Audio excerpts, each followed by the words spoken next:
তো দেখো এই তোমাদেরকে দেখালাম যে ঢাকা বিশ্ববিদ্যালয়ের জন্য সবথেকে গুরুত্বপূর্ণ কিছু প্রশ্ন, সাথে আরো কিছু প্রশ্ন দেখলাম যেগুলো থেকে ঢাকা বিশ্ববিদ্যালয় ফ্রিকুয়েন্টলি প্রশ্ন আসে। আমি এখানে হয়তো 2022-23 সেশন এবং 21-22 সেশনের প্রশ্ন দেখিয়েছি, বাট 2021-22 সেশনের আগেও যে পরীক্ষাগুলো হয়েছে এই পরীক্ষাগুলোতেও কিন্তু এই টপিকসগুলো, এই যে সাম্প্রতিক বিষয়গুলি, অর্থনৈতিক বিষয়গুলি, জাতিসংঘ, তথ্য প্রযুক্তি এবং ঢাবি সম্পর্কিত তথ্য, এই বিষয়গুলি থেকে কিন্তু ফ্রিকুয়েন্টলি প্রশ্ন করেই যাচ্ছে।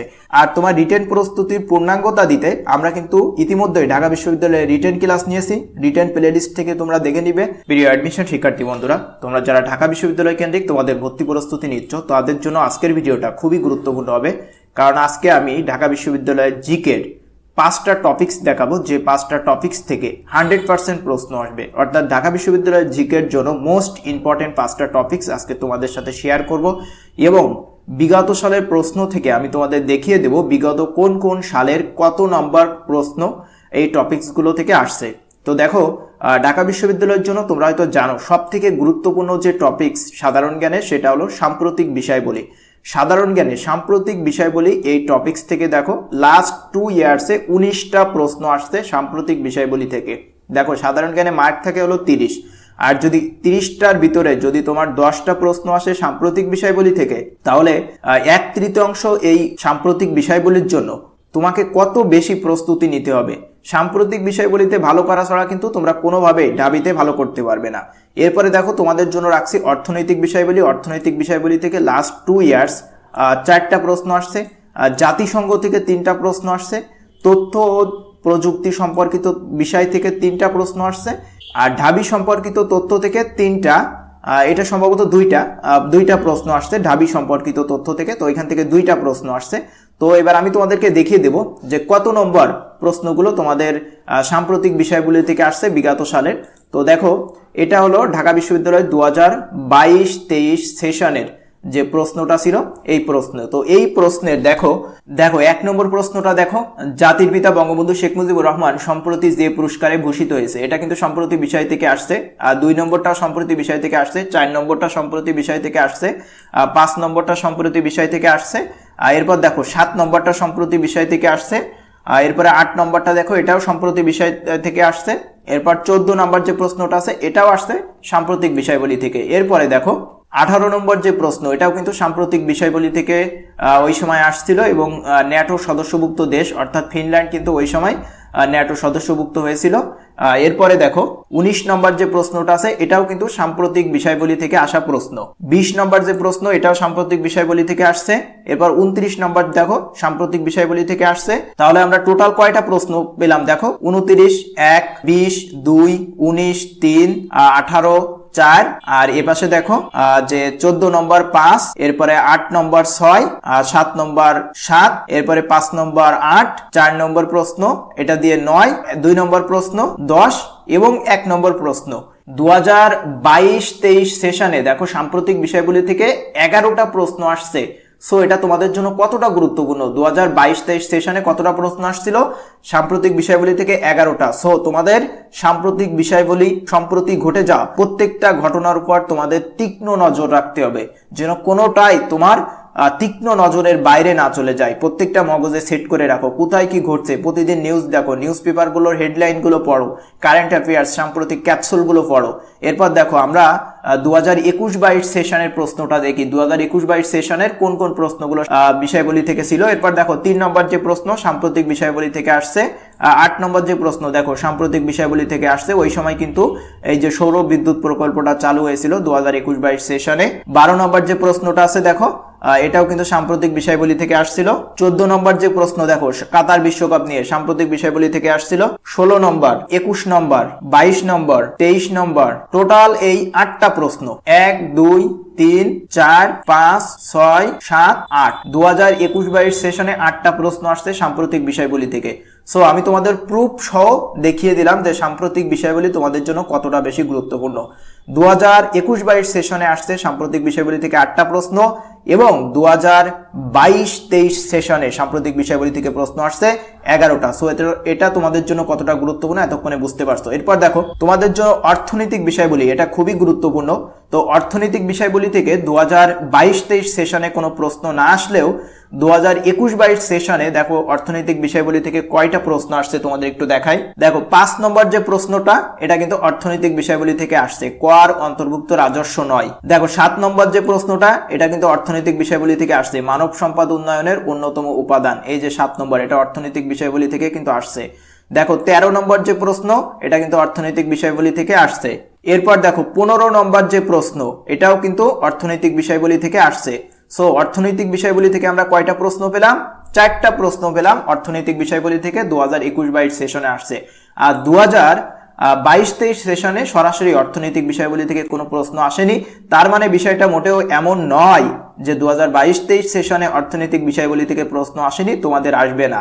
অবশ্যই অর্থনৈতিক বিষয়বলী তোমাদের জন্য গুরুত্বপূর্ণ, কারণ ঢাকা বিশ্ববিদ্যালয়ের বিগত 4 থেকে 5 বছরের প্রশ্ন অ্যানালাইজ করলে দেখা যায় যে অর্থনৈতিক বিষয়বলী থেকে ঢাকা বিশ্ববিদ্যালয় ফ্রিকুয়েন্টলি 2 থেকে 3টা করে প্রশ্ন দেয়। আর 2021-22 সেশনে তো তোমাদের অর্থনৈতিক বিষয়বলী থেকে 4টা প্রশ্ন আসছিল। সো কতটা গুরুত্বপূর্ণ অর্থনৈতিক বিষয়বলী এই টপিক্সটা, এটার উপর তোমাদের খুবই বেশি জোর দিতে হবে। আর অর্থনৈতিক বিষয়বলীতে তোমরা কিভাবে ভালো করবে, অর্থনৈতিক বিষয়বলীতে ভালো করার জন্য তোমাদের যেটা করতে হবে, তোমাদের যে টেক্সট বুকটা আছে ইন্টারমিডিয়েটের, ওই টেক্সট বুকের বেসিক বিষয়গুলো তোমরা পড়ো। বেসিক বিষয়গুলো যদি তোমরা ভালো করে পড়তে পারো তাহলে তোমরা অর্থনৈতিক বিষয়গুলি থেকে কোনো প্রশ্ন আসলে ভালো করতে পারবে।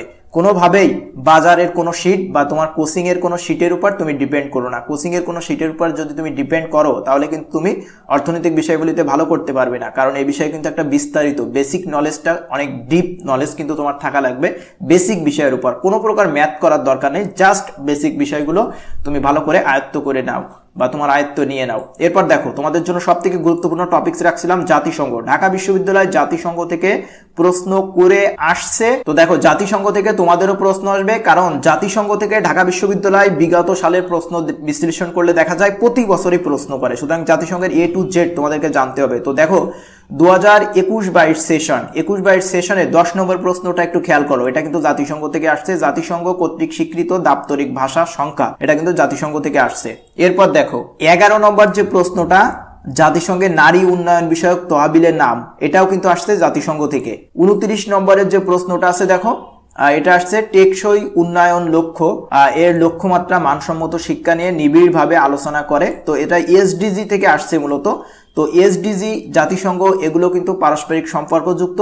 সো তোমরা এসডিজি সম্পর্কেও একটা ভালো ধারণা রাখবে, বিশেষত এসডিজির প্রথম যে 5টা ধারা আছে, 5টা ধারা খুবই শর্ট, 5টা ধারায় কোথায় কি বলা হয়েছে এগুলো সম্পর্কে তোমরা একটু বিস্তারিত আইডিয়া নিয়ে নিবে যে এসডিজির কোন ধারায় শিক্ষার কথা বলা হয়েছে। যেমন এখানে কিন্তু এই প্রশ্নটা আসছিল। তারপর নারী উন্নয়নের কথা বলা হয়েছে কোথায়, দারিদ্র্য বিমোচনের কথা বলা হয়েছে কোন ধারায়, এগুলো তোমরা একটু পড়ে নিবে। ভেরি ভেরি ইম্পর্টেন্ট কিন্তু এসডিজি তোমাদের জন্য। এরপরে দেখো 2022-23 সেশনে জাতিসংঘ থেকে কোন প্রশ্নটা আসছে দেখো। 11 নম্বর যে প্রশ্নটা এটা কিন্তু জাতিসংঘ থেকে না আসলেও দ্য ওয়ার্ল্ড ডেভেলপমেন্ট রিপোর্ট প্রকাশ করে, এই যে বিশ্ব ব্যাংক থেকে আসছে। বিশ্ব ব্যাংক আর জাতিসংঘ যদিও আলাদা, তারপরেও কিন্তু এই যে বিশ্ব ব্যাংক, IMF বা জাতিসংঘ, তারপরে ওয়ার্ল্ড ট্রেড অর্গানাইজেশন, এই বিষয়গুলো কিন্তু তোমাদের জন্য খুবই খুবই গুরুত্বপূর্ণ। আর সাস্টেনেবল ডেভেলপমেন্ট গোল বা এসডিজি যেটা, এ সম্পর্কেও কিন্তু তোমাদের খুব ভালো ধারণা রাখা খুবই গুরুত্বপূর্ণ। এরপর দেখো তোমাদের জন্য যে কথাটা বলছিলাম যে তথ্য প্রযুক্তি, এই সম্পর্কিত বিষয়টা তোমাদের জন্য খুবই গুরুত্বপূর্ণ। তো তথ্য প্রযুক্তি থেকে কয়টা প্রশ্ন আসছে আমরা একটু দেখি। 2021-22 সেশনে তথ্য প্রযুক্তি থেকে 17 নম্বর যে প্রশ্নটা আছে দেখো, ডাইনামিক ওয়েবসাইটের বৈশিষ্ট্য নয়, এই প্রশ্নটা কিন্তু তথ্য প্রযুক্তি বা আইসিটি থেকে আসছে কিন্তু। তো এই আইসিটি কিন্তু এটা মূলত আইসিটির যে বেসিক ধারণা আছে এই বেসিক ধারণা থেকে আসছে, অর্থাৎ আমরা পেলাম 17 নম্বর প্রশ্ন আসছে আইসিটি থেকে। এরপর দেখো 25 নম্বর যে প্রশ্নটা আছে, এনআইসি নিচের কোনটার সঙ্গে প্রত্যক্ষভাবে সম্পর্কিত, এটাও কিন্তু আইসিটি বা তথ্য প্রযুক্তির সাথে সম্পর্কিত। সুতরাং 21-22 সেশনে আমরা কিন্তু 2টা প্রশ্ন পেলাম আইসিটি থেকে আসছে। এবার আমরা 22-23 সেশনে দেখব কয়টা প্রশ্ন আসছে আইসিটি থেকে। তো 22-23 সেশনের 9 নম্বর যে প্রশ্নটা, হেক্সাডেসিমেলের ভিত্তি হচ্ছে, খুব সহজ একটা প্রশ্ন। তো এই ধরনের প্রশ্ন কিন্তু ঢাকা বিশ্ববিদ্যালয়ে আসবে, সো তোমাদের কিন্তু কেয়ারফুল থাকতে হবে। এরপরে দেখো 28 নম্বর যে প্রশ্নটা আছে, একটি বিশ্ববিদ্যালয়ের বিভিন্ন ভবনের ল্যান্ডগুলো যুক্ত করতে ব্যবহৃত হয়, এটা কিন্তু তথ্য যোগাযোগ প্রযুক্তি বা আইসিটি থেকে আসছে। আইসিটির যে বেসিক যে বিষয়গুলো আছে এগুলো সম্পর্কে তোমাদের ধারণা রাখতে হবে। তথ্য প্রযুক্তির যে বেসিক বিষয়গুলো আছে এই বিষয়গুলো সম্পর্কে তোমাদেরকে ধারণা রাখতে হবে। এরপর দেখো তোমাদের ঢাবি সম্পর্কিত, আমি বলছিলাম যে ঢাবি সম্পর্কিত বিষয়গুলি থেকে কিন্তু ঢাকা বিশ্ববিদ্যালয় প্রশ্ন করে। তো আমরা 2021-22 সেশনের 6 নম্বরের যে প্রশ্নটা আছে এই 6 নম্বরের প্রশ্নটা দেখো ঢাকা বিশ্ববিদ্যালয় সম্পর্কিত। ঢাকা বিশ্ববিদ্যালয় প্রতিষ্ঠাকালীন 3টি অনুষদ, অর্থাৎ ঢাকা বিশ্ববিদ্যালয় প্রতিষ্ঠার সময় কোন কোন অনুষদ ছিল? কলা অনুষদ ছিল, বিজ্ঞান অনুষদ ছিল এবং আইন অনুষদ ছিল। এরপর দেখো 22-23 সেশনের এই যে 12 নম্বর যে প্রশ্নটা আছে এটা কিন্তু ঢাকা বিশ্ববিদ্যালয় সম্পর্কিত একটা প্রশ্ন। ঢাকা বিশ্ববিদ্যালয়ের শতবর্ষের প্রথম গবেষণা প্রকাশনা মেলা অনুষ্ঠিত হয় কোন সালে? দেখছো, ঢাকা বিশ্ববিদ্যালয় সম্পর্কিত কিন্তু একটা প্রশ্ন। সুতরাং আমি তোমাদের এখানে যে 5টা টপিকস বললাম এই 5টা টপিকস থেকে তোমরা 100% প্রশ্ন পাবে। সো বি কেয়ারফুল, এই 5টা টপিক্সের প্রতি খুব বেশি ভালো করে পড়বে। এছাড়াও আমি তোমাদেরকে আরো কয়েকটা গুরুত্বপূর্ণ কথা বলবো। দেখো ঢাকা বিশ্ববিদ্যালয় ব্রিটিশ বিরোধী আন্দোলন বা স্বদেশী আন্দোলন বলি যেটা আমরা, এই আন্দোলন থেকে কিন্তু একটা করে প্রশ্ন করে, যার প্রমাণ দেখো এই 3 নম্বর যে প্রশ্নটা। দেখো এই 3 নম্বর প্রশ্ন, মাস্টারদা সূর্য সেন যে আন্দোলনের সঙ্গে জড়িত ছিল। ঢাকা বিশ্ববিদ্যালয়ে কিন্তু সূর্য সেনের নামে একটা হলও আছে। সো এই ধরনের ব্রিটিশ বিরোধী আন্দোলনের সাথে আন্দোলনগুলো সম্পর্কে কিন্তু তোমাদেরকে খুব ভালো একটা ধারণা রাখতে হবে। এগুলো কিন্তু খুবই গুরুত্বপূর্ণ। আর ঢাকা বিশ্ববিদ্যালয় সব সময় তোমরা বিগত সালের প্রশ্ন দেখলে বুঝতে পারবে ক্ষুদ্র নৃগোষ্ঠী থেকে একটা করে প্রশ্ন করে, যার প্রমাণ দেখো এই 10 নম্বর যে প্রশ্নটা আছে এই প্রশ্নটা কিন্তু আসছে ক্ষুদ্র নৃগোষ্ঠী বা আমাদের বাংলাদেশের যে উপজাতি আছে এই উপজাতি থেকে। এরপর দেখো তোমাদের আরো দুই একটা প্রশ্ন দেখায় যে প্রশ্নগুলো ঢাকা বিশ্ববিদ্যালয় ফ্রিকোয়েন্টলি করে, নদী সম্পর্কিত যে বিষয়গুলো আছে। তো এই নদী সম্পর্কিত বিষয়গুলি থেকে কিন্তু ঢাকা বিশ্ববিদ্যালয় প্রশ্ন করবে, এটা খুবই গুরুত্বপূর্ণ। সো এই বিষয়ে তোমরা সতর্ক থাকবে। আর তোমাদের আরেকটা টপিক্সের প্রতি আমি খুব বেশি হাইলাইট করব, সেটা হলো সুশাসন। সুশাসনের কিন্তু একটা বিশ্ব ব্যাংক, জাতিসংঘ বা আন্তর্জাতিক সংস্থাগুলোর কিন্তু সুশাসনের একটা ডেফিনেশন আছে, সুশাসনের একটা আউটলাইন কিন্তু আছে। সো তোমরা এই সুশাসন নিয়ে যদি তোমরা বইতে তোমাদের যে টেক্সুয়াল বই বা শিট আছে এই শিটে যদি ভালো ইনফরমেশন না পাও তাহলে তোমরা গুগল থেকে সুশাসন নিয়ে তোমরা পড়ে নিবে, কারণ সুশাসন থেকে কিন্তু ঢাকা বিশ্ববিদ্যালয় প্রশ্ন করবেই এবং করে যায়, সবসময় করে যায়।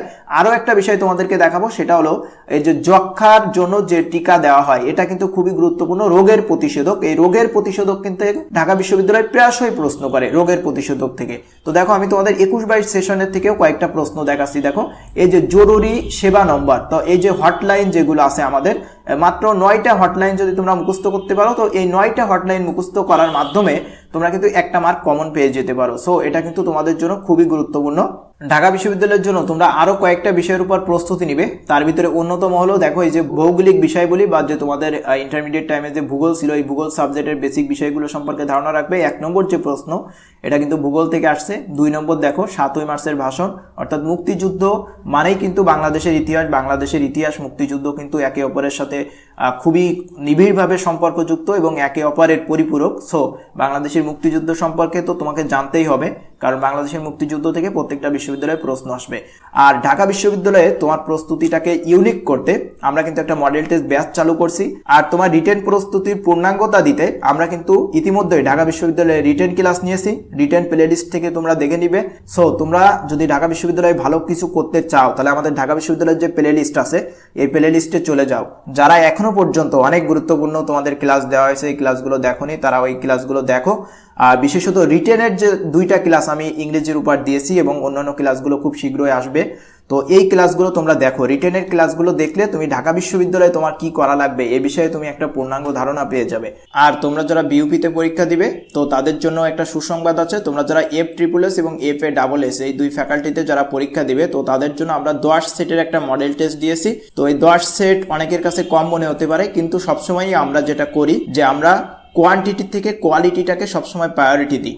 অর্থাৎ তুমি যদি 20টা সেটের মডেল টেস্ট পরীক্ষা দাও যেটা খুব বেশি কোয়ালিটি সম্পন্ন না, সেটা কিন্তু তোমার খুব একটা বেশি ফ্রুটফুল হবে না। বাট যদি তুমি 5টা কোয়ালিটি সম্পন্ন মডেল টেস্টে পরীক্ষা দাও তাহলে এই 5টা মডেল টেস্টই কিন্তু তোমার জন্য অনেক সাপোর্টিভ হতে পারে। তো এই বিবেচনা করে আমরা 10টা মডেল টেস্ট ব্যাচ আমরা চালু করেছি। তো তোমরা দেখো 100 নম্বরের এখানে পূর্ণাঙ্গ মডেল টেস্ট থাকবে, এই বিষয়টা ডেসক্রিপশন বক্সে দেওয়া থাকবে, তোমরা বিস্তারিত দেখে নিবে।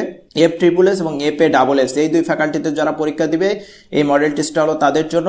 আর তোমরা তো জানো যে বিইউপিতে কিন্তু সাম্প্রতিক বিষয়গুলি থেকে প্রচুর প্রশ্ন করে, তো আমরা 300+ সাম্প্রতিক প্রশ্ন দিব এবং এই প্রশ্নগুলো থাকবে সাজেশনমূলক, যে প্রশ্ন থেকে ইনশাল্লাহ তোমরা 90+ কমন পেয়ে যাবে। মডেল টেস্টের ভর্তি ফি মাত্র 200 টাকা। দেখো তোমরা যারা বিইউপিতে পরীক্ষা দিবে তারা মাত্র 200 টাকায় 10 বার বিইউপিতে পরীক্ষা দিলে তুমি যে এক্সপিরিয়েন্সটা পেতে বা অর্জন করতে পারতে, সেই এক্সপিরিয়েন্সটা কিন্তু তুমি আমাদের মডেল টেস্টে পার্টিসিপেট করার মাধ্যমে কিন্তু তুমি পাচ্ছ। আর এই মডেল টেস্টের সব থেকে এক্সক্লুসিভ যে বিষয়টা হলো সেটা হলো তোমাদের জিকেতে যে 40টা প্রশ্ন থাকবে, এই 40টা প্রশ্ন ইংরেজিতে হয় বিইউপিতে, তো আমরাও জিকেতে যে 40টা প্রশ্ন থাকবে এই 40টা প্রশ্ন কিন্তু আমরা ইংরেজিতে নিব, অর্থাৎ জিকের প্রশ্নটা কিন্তু ইংরেজি ভার্সনে থাকবে। সো তখন কিন্তু তোমরা পরিপূর্ণভাবে বুঝতে পারবে যে তোমাদের বিইউপির জন্য কিভাবে ভর্তি পরীক্ষা হবে বা বিইউপির অ্যাডমিশনে তোমরা কিভাবে ভালো করবে। বিশেষত জিকে পার্টটা ইংরেজিতে যে প্রশ্ন হয় এটা নিয়ে কিন্তু স্টুডেন্টদের মাঝে একটা ভীতি থাকে। 10টা মডেল টেস্ট যদি তুমি পরীক্ষা দাও ইনশাল্লাহ এই ভীতি তোমাদেরকে কেটে যাবে। আর যারা ভর্তি হতে চাও তারা আমাদের এই হোয়াটসঅ্যাপ নাম্বার এখানে যোগাযোগ করো, আমাদেরকে নক দাও। আগামী 10ই জানুয়ারি থেকে ইনশাল্লাহ আমরা মডেল টেস্ট ব্যাচের ক্লাস শুরু করব। তো তোমরা প্রত্যেকেই ভর্তি হয়ে যাবে। এটা তোমাদের জন্য বিইউপির জন্য কিন্তু এটা কিন্তু ডেসক্রিপশন বক্সে দেওয়া আছে, তারপরেও আমি বলছি যে বিইউপির জন্য অনলাইন জগতের ইনশাল্লাহ আমরা তোমাদেরকে বেস্ট সাপোর্ট দিব। আর তোমরা যারা নতুন তারা আমাদের ভিডিওগুলো, প্রিভিয়াস ভিডিওগুলো, টিউটোরিয়ালগুলো, গাইডলাইনগুলো একটু দেখলে তোমরা বুঝতে পারবে যে আমাদের মডেল টেস্টগুলো কতটা কোয়ালিটি সম্পন্ন হবে। যারা ইতিমধ্যে আমাদের ক্লাসগুলো রেগুলারলি করে তাদের জন্য তো নতুন করে কিছু বলার নয়। এরপরে দেখো রাজশাহী বিশ্ববিদ্যালয়ের ইউনিটের জন্য আমাদের সুপার মডেল টেস্ট রয়েছে। আমাদের কিন্তু আগামী 5ই জানুয়ারি পর্যন্ত অফার চলতেছে মাত্র 350 টাকায়। আগামী 5ই জানুয়ারির মধ্যে যদি তুমি ভর্তি হয়ে যাও তাহলে 350 টাকায়, 400 টাকার পরিবর্তে 350 টাকায় তুমি ভর্তি হতে পারবে। আর ভর্তি হওয়ার জন্য এই সেম নাম্বার, এই নাম্বারে তোমরা হোয়াটসঅ্যাপে যোগাযোগ করো। 20টা মডেল টেস্ট থাকবে, এটা কিন্তু ডেসক্রিপশন বক্সে দেওয়া থাকবে, তোমরা বিস্তারিত দেখে নিবে। আর রাজশাহী বিশ্ববিদ্যালয়ের জন্য এটা কিন্তু একটা বেস্ট মডেল টেস্ট থাকবে, যেটার মাধ্যমে তোমরা রাজশাহী বিশ্ববিদ্যালয়ে 20 বার পরীক্ষা দিলে তুমি যে এক্সপিরিয়েন্সটা পেতে, ইনশাল্লাহ আমাদের এই 20টা মডেল টেস্টে পার্টিসিপেট করলে তোমরা সেই এক্সপিরিয়েন্সটা পাবে। আর রাজশাহী বিশ্ববিদ্যালয়ের জন্য তোমাদের যত প্রকার সাপোর্ট আছে এই মডেল টেস্ট থেকে তোমরা পেয়ে যাবে। যদি তোমার রাজশাহী বিশ্ববিদ্যালয়ের প্রস্তুতি নিয়ে কোনো প্রকার ল্যাকিংস থাকে, এই ল্যাকিংসগুলো তুমি এখান থেকে ফাইন্ড আউট করতে পারবে। কোন কোন টপিক্সের প্রতি তোমাকে হাইলাইট করতে হবে এই বিষয়গুলো তুমি জানতে পারবে। প্রশ্ন প্যাটার্ন সম্পর্কে তোমার একটা ইউনিক এক্সক্লুসিভ একটা ধারণা চলে আসবে। সো এই মডেল টেস্টগুলো খুবই গুরুত্বপূর্ণ, তোমরা প্রত্যেকেই মডেল টেস্টে এনরোল হয়ে যাও। যদি তুমি 200 থেকে 300 কি 400 টাকা যদি তুমি এই মুহূর্তে খরচ করতে প্রস্তুত না থাকো তাহলে তুমি বিশ্ববিদ্যালয়ে চান্স পাবে কি করে? বিশ্ববিদ্যালয়ে দেখো, একটা প্রাইভেট বিশ্ববিদ্যালয়ে পড়তে গেলে কিন্তু লাখ লাখ টাকা খরচ হয়, অথচ পাবলিক বিশ্ববিদ্যালয় তোমাকে কত সুবিধা দিচ্ছে, কিন্তু বিনিময়ে কিন্তু কোনো প্রকার খরচ নাই। কোনো সেমিস্টার ফি দিতে হয় না, তোমার হলের কোনো ভাড়া দিতে হয় না, তুমি যে হলের ক্যান্টিন বা ডাইনিংয়ে যে খাবে এই খাওয়া খরচও কিন্তু অনেক কম, বিশাল একটা ক্যাম্পাস পাচ্ছ। সো পাবলিক বিশ্ববিদ্যালয়ে কত সুবিধা, যেটা তুমি কখনোই একটা প্রাইভেট বিশ্ববিদ্যালয় থেকে পাবে না। সো এই পাবলিক বিশ্ববিদ্যালয়কে তোমার করে নিতে হলে অবশ্যই তোমাকে তো হার্ড ওয়ার্কের পাশাপাশি তোমাকে একটা সঠিক গাইডলাইনের মাধ্যমে প্রস্তুতি নিতে হবে। আর এই প্রস্তুতিটা তুমি কতটুকু নিতে পেরেছো বা এই প্রস্তুতিতে তোমার কোনো ল্যাকিংস আছে কিনা এটা যাচাই করার জন্য কিন্তু মডেল টেস্ট খুবই গুরুত্বপূর্ণ। সো আমাদের এই মডেল টেস্টগুলো যারা রাজশাহী বিশ্ববিদ্যালয়ে পরীক্ষা দিবে তারা এই মডেল টেস্টগুলোতে পরীক্ষা দাও, পার্টিসিপেট করো, এনরোল হয়ে যাও, হোয়াটসঅ্যাপ নাম্বারে যোগাযোগ করো। আর যারা বিইউপিতে পরীক্ষা দিবে তারাও এই হোয়াটসঅ্যাপ নাম্বারে যোগাযোগ করো, ইনশাল্লাহ বেস্ট সাপোর্ট তোমরা পাবে। আর আমরা 15 তারিখ থেকে ঢাকা বিশ্ববিদ্যালয়ের জন্য স্পেশাল মডেল টেস্ট নিয়ে আসতেছি। তো এই মডেল টেস্টটা যদি তুমি পার্টিসিপেট করো বা এই মডেল টেস্টে যদি তুমি এনরোল করো তাহলে তুমি এই মডেল টেস্টে পরীক্ষা দেওয়ার মাধ্যমে ঢাকা বিশ্ববিদ্যালয়ে যদি 20টা মডেল টেস্ট নেওয়া হয় তা ঢাকা বিশ্ববিদ্যালয়ে 20 বার পরীক্ষা দেওয়ার এক্সপিরিয়েন্স তোমরা ইনশাল্লাহ পেয়ে যাবে, যেখানে তোমরা রিটেন সাপোর্টও পাবে। সো তোমরা মডেল টেস্টে ভর্তি হওয়ার জন্য মানসিকভাবে প্রস্তুতি নাও, আমরা খুব দ্রুত এটা সার্কুলারের মাধ্যমে জানিয়ে দিব। তো তোমাদের ঢাকা বিশ্ববিদ্যালয় সহ প্রত্যেকটা বিশ্ববিদ্যালয়ে যত প্রকার সাপোর্ট আছে সব কিন্তু আমরা চ্যানেলে নিয়মিত দিয়ে যাচ্ছি। আর তোমরা আমাদের সাথে থাকো, ইনশাল্লাহ তোমাদের বেস্ট সার্ভিস এবং তোমরা বেস্ট আউটপুট আমাদের এই টিউটোরিয়াল প্লাস গাইডলাইন থেকে পাবে, এতটুকু এনশিওর তোমাদেরকে করতে পারি। তো সবাই ভালো থেকো, সুস্থ থেকো, বাই বাই।